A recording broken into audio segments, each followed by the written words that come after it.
Hi everyone, I'm Monika. I am a certified coach and the founder of Mindwisecoach and Break the Loop. Can you hear me all right? Great. So let me tell you this. I am not good enough. I will fail.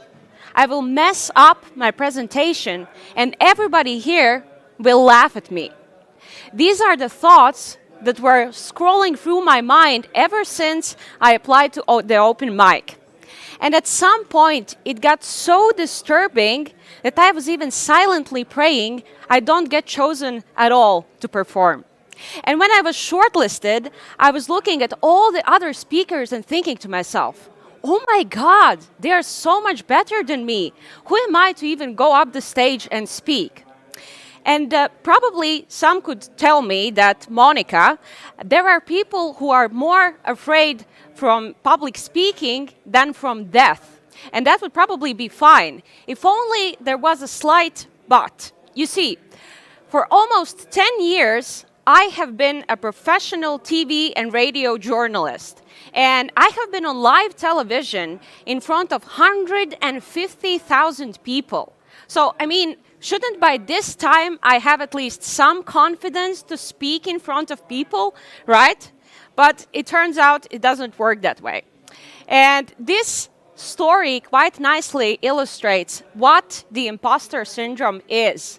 It is a feeling that despite all of your accomplishments, you are still not good enough. People with the imposter syndrome are very afraid of failure because for them it is very difficult to come back after mistakes or having been criticized. They are also trying to be their best at all times. Who are perfectionists in the audience? Yeah, I can see you. High five, right? And they are constantly also comparing themselves to other people just to conclude they are still not good enough. And now, please raise your hands. Who of you have been at least sometimes in your life paralyzed by that nasty inner critic? Okay, and you are not alone, because the stats show that most people have at least for some times in their lives struggled with this. And this is because there are so many examples of seemingly successful people all around us. Like here in TechChill, we see these startup founders who are on the stage and they are confident in pitching their ideas and then they are raising funds and everything looks so nice for them, right? But it doesn't mean that they do not go home and cry in their pillows because of the fear of failure, the uncertainty, the overwhelm and the underpaid hours that they have been working. And as we can see, this directly impacts us, people in business, startup founders, entrepreneurs, and people in management. And these are not only numbers, there are people behind these numbers. And how do I know that? Because as a professional coach, I work with these people.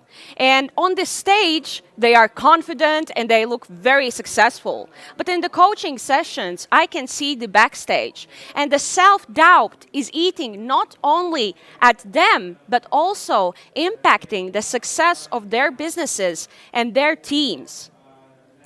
And as this speech is devoted to startup founders, the situation is even worse. And here I could use a curse word, right? So how many of you are startup founders? Okay, some. Well, I don't know in which stage you are, but what do you think? How it feels like to be turned down 20 times by the investors? What it does to your self-esteem, especially if it wasn't that high at the beginning when you started. And let's add to that the constant uncertainty, fear of failure, the doubt of yourself and your idea, and also the hours we work that lead to burnout. It's actually kind of sucks. I actually really liked how Roman previously said that a founder sleeps like a baby. He or she wakes up every 2 hours to cry. And basically, it sometimes really is like that.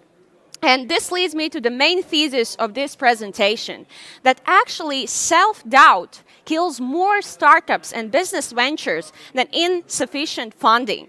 Because we can only keep going while we still have resources. And some of the most important resources is the personal enthusiasm and self-belief. If we don't have those, we can have a wonderful idea, but if we will not believe in ourselves, in our ideas and our teams, we will not succeed, unfortunately. So, what do we do about all of this? Here, I want to offer 4 strategies that I personally, as a professional coach and as startup founder, use to at least somehow deal with the imposter syndrome. The first, and probably the most important one, is to challenge your limiting beliefs. Because, you see, if you think that you are not good enough, you will unconsciously sabotage yourself and find evidence everywhere you go that backs up this false belief. This is called the confirmation bias. And let's take a little bit closer look at how it works. So it all starts right here with the beliefs. And let's see, if we don't think that we are good enough, it leads us to think that we will fail, everybody will laugh at us, and it will be miserable.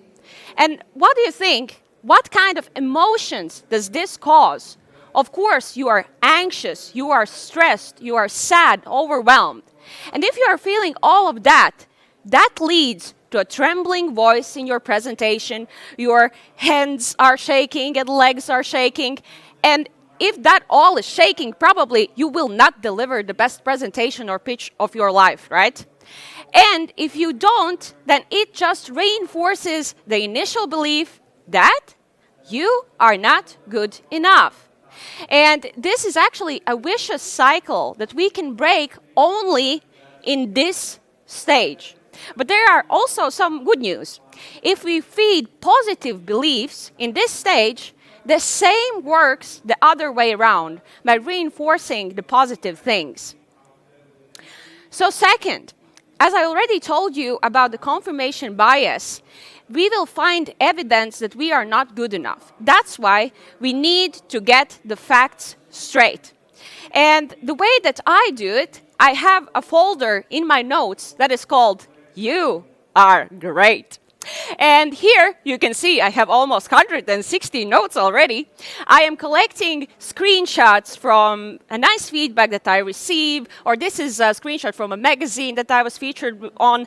And when the self-doubt starts to creep on me, I open this folder and remind myself of the facts that state that actually I might not be that bad at all. So I suggest you go home and create such folders for yourselves. Next, Tony Robbins has a very nice quote, "Where focus goes, energy flows." And basically, it means that we grow whatever we focus on. You all probably know that 2 people can look at the same situation and see 2 completely different things based on the perception of themselves and the perception of the world. And this is actually me in a competition falling off a horse. I used to be a show jumper, and when I was competing, I always came off the course and I was unsatisfied with my performance, and I always found faults even if I was awarded as one of the best riders. But at the same time, I had a coach from Germany, and he did the course with his horse. Oh, it's rhyming. And it wasn't that successful. He had like 12 penalties. That is not a good result if you are not a show jumper. And he came off and he said, "Well, if I didn't have those 12 faults, I would have won." So this is a funny example that demonstrates how we can reframe our focus. Maybe that's called overconfidence, but you get the idea.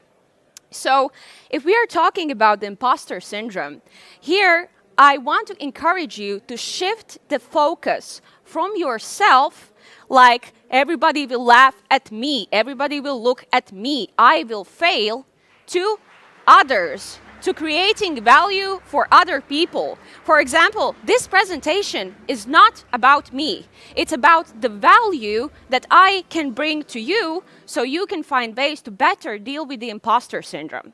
And the same applies to startups, because as startuppers, our initial goal, at least for most of us, is to make the world a better place for people to live in and to solve some kinds of problems for them. And also, when you are starting to doubt yourself as a startup founder, just remember why you started to do that. What is the value that you are creating for your clients and why your products are truly needed in this world? And I guess, well, if we are trying to make the world a better place, that already kind of makes us decent human beings, doesn't it? And here I want to remind all of you, you are most probably not aware, but each one of you has a superpower. And that superpower is that you are you, and there is no other person in this whole world that is the same. And it is your unique way to go and fulfill your mission in your way. And there aren't two the same people with the same missions and their same ways. So please stop comparing yourself to other people, because sometimes we are chasing this unidentified standard of who should we be. But on the way, we lose our uniqueness and become just fake versions of ourselves. Remember your mission and why you are doing that for others. And for all of this to work, repetition is key. You have to train your positive beliefs just like a muscle until it becomes stronger than your negative beliefs.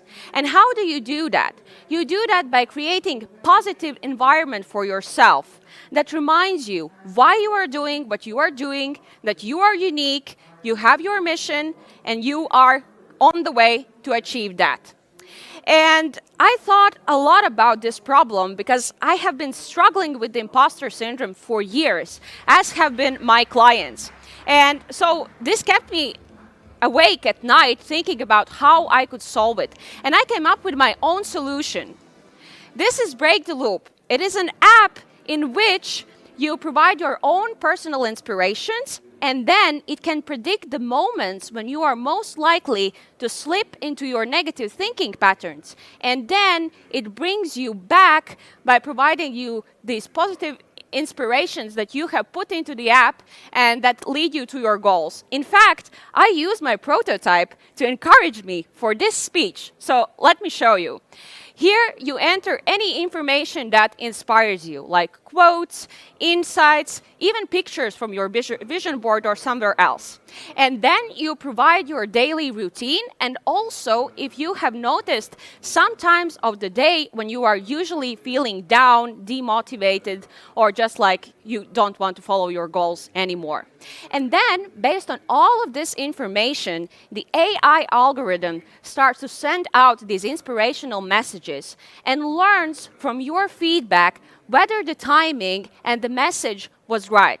So the more you use it, the better it gets. And it is all complemented with a full service goal and habit setting service that is made fun and engaging, just like a game. So this is my mission, how I am helping other people to break out of the imposter syndrome and become happier and more confident versions of themselves so they can help others.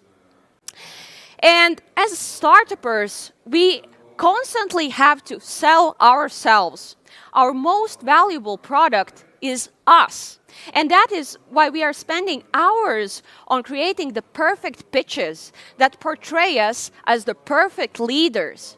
But in real life, there is no such thing as perfection.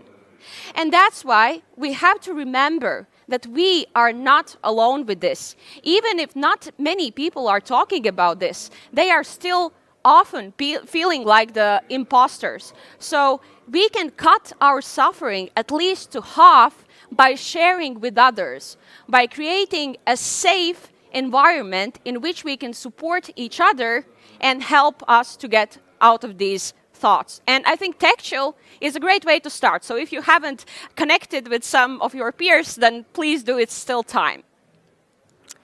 So it took quite a lot of courage for me to step on this stage, but I have to admit it was quite nice, thanks to you. And what I wanted to say here is that there is no magic pill that can cure the imposter syndrome. If there was, believe me, I would give it to you, but unfortunately there isn't. And I know the self-doubt will probably keep haunting me. But we have to remember that we can take back the control, and instead of allowing the imposter to control us, we can control it. And so there's a misconception that a brave person is someone who is simply not afraid. But that is a misconception, because a brave person actually is one who is afraid, who has this self-doubt, like I was explaining at the beginning, but who still keeps going despite the fear. And that is what I encourage all of you to do, to be brave, to tackle your imposter head on, to shine some light on it, and it will have no other choice than to disappear. Thank you, guys. Let's connect, and I will be happy if you share any insights that you took home from this presentation. And have a great day. Thank you so much, Monika. Thank you. Thanks a lot. Thanks a lot, Monika.